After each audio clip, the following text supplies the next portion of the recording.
Et si tu acceptais ta vie telle qu'elle est maintenant? Si tu apprenais à être en joie dans ta vie actuelle, être heureux ou heureuse au présent, c'est aussi voir ce que l'on a déjà, apprécier ce qui est déjà présent dans notre vie. Et pour ça, rien de mieux que d'exprimer sa gratitude.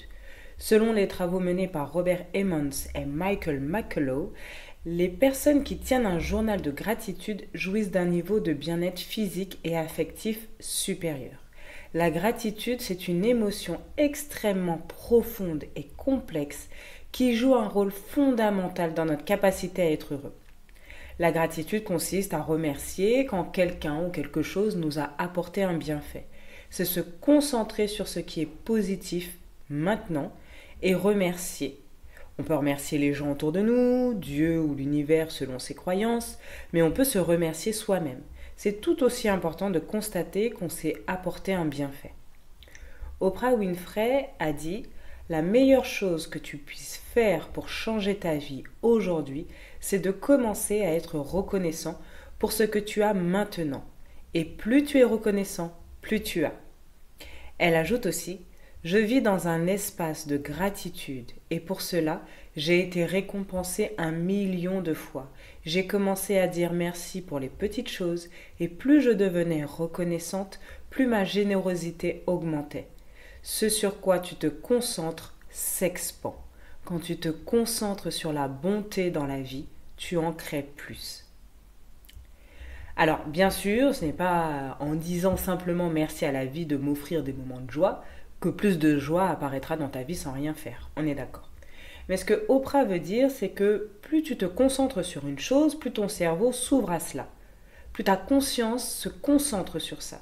Si tu ne penses qu'à ton problème de machine à laver, par exemple, de machine à laver en panne, ton cerveau va peut-être te rappeler la fois où il y avait de l'eau partout à cause de cette dite machine. Puis tu rentreras dans un état de stress, d'angoisse, de colère, bref, d'état pas très réjouissant. Mais si à la fin de ta journée, tu te focalises sur les choses qui t'ont fait du bien, tu dormiras l'esprit plus léger. Si à chaque fois que quelqu'un ou quelque chose te fait du bien, tu prends le temps de remercier, tu donneras plus d'importance à cet événement et donc plus d'importance aux bénéfices. Et quand on donne plus d'importance aux bénéfices, eh bien les bénéfices grandissent beaucoup plus vite. On est beaucoup plus ouvert à ce qui est positif dans notre vie. Tu as remarqué comme on aime parler longuement des choses embêtantes qui nous arrivent et squeezer les moments cool et fun. On ne voit plus ce qui va bien parce qu'on parle en long et en large tout ce qui ne va pas. C'est normal, ça nous permet d'évoluer toujours plus. Mais être reconnaissant est aussi important. C'est donc remercier de façon intense. C'est se sentir chanceux. C'est pas juste dire merci. D'accord? C'est vraiment avoir une intention de reconnaissance et de se dire waouh, quelle chance j'ai d'avoir mangé un gâteau au chocolat, d'avoir marché dans la nature, ce genre de choses. Et bien sûr, ça peut être pour tout et n'importe quoi, des petites choses. On n'est pas obligé de dire merci, de remercier la vie, de remercier les autres pour des choses extraordinaires, mais on peut le faire pour des petites choses. Merci de m'avoir prêté ce livre. Merci, remercier la vie d'avoir eu le temps d'avoir fait une balade. Remercier la vie d'avoir pu t'offrir en fait ce programme qui te permet d'aller au plus profond et d'activer la puissance de la joie qui est en toi. Remercier la vie, je ne sais pas. Ça peut être plein de petites choses, d'accord? Ce n'est pas obligé que ce soit des choses extraordinaires, des choses extrêmement grandes, immenses, improbables pour pouvoir être reconnaissant. Lorsqu'on éprouve de la gratitude, le taux de cortisol diminue. Rebecca Shankland, qui est une psychologue, explique que les personnes qui éprouvent de la gratitude repèrent davantage les événements positifs de la vie et les retiennent plus que les personnes moins reconnaissantes. Elles ont ainsi une représentation plus positive de leur environnement social et de leurs conditions de vie. La gratitude réduit la tendance au matérialisme et à la comparaison sociale et augmente l'empathie, ce qui génère des relations de meilleure qualité. C'est exactement ce que je disais tout à l'heure. Plus on se concentre sur quelque chose et plus cette chose devient importante. Si je prends le temps d'avoir de la reconnaissance, même pour des petites choses, ces moments, ces petits moments de bonheur deviendront beaucoup plus importants, prendront une place plus grande dans ma vie parce que j'aurai pris le temps d'y penser, de les noter, d'en parler, de remercier, d'être reconnaissante.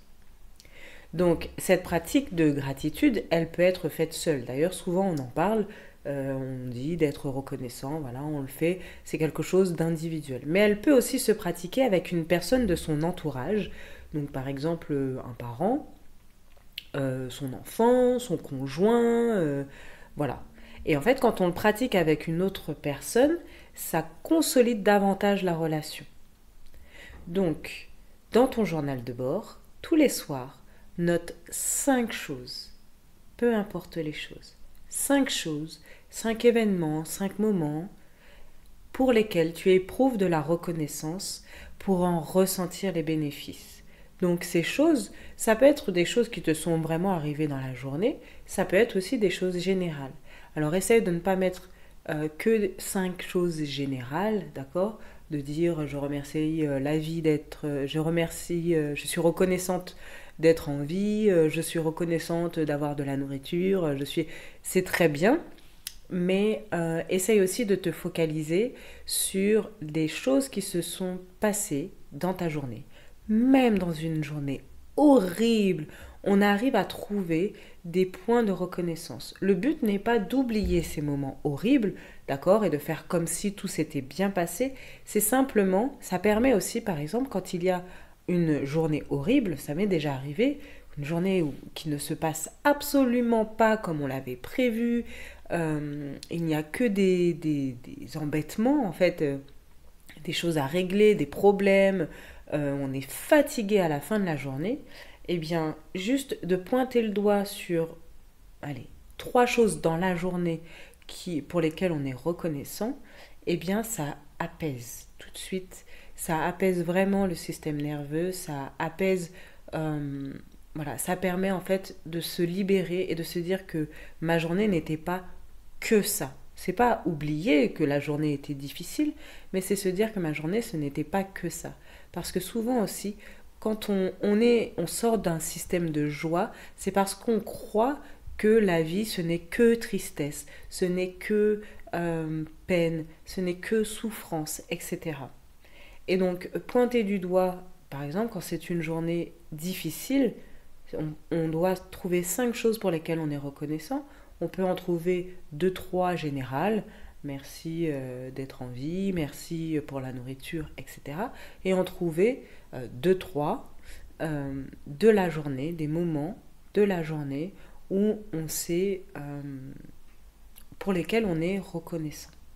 Voilà, j'espère que ça t'a plu et que tu vas te sentir bien au moment où tu vas prendre le temps de pointer, de te focaliser sur ces moments, ces petits moments de joie, ces petits moments positifs que tu as dans ta vie.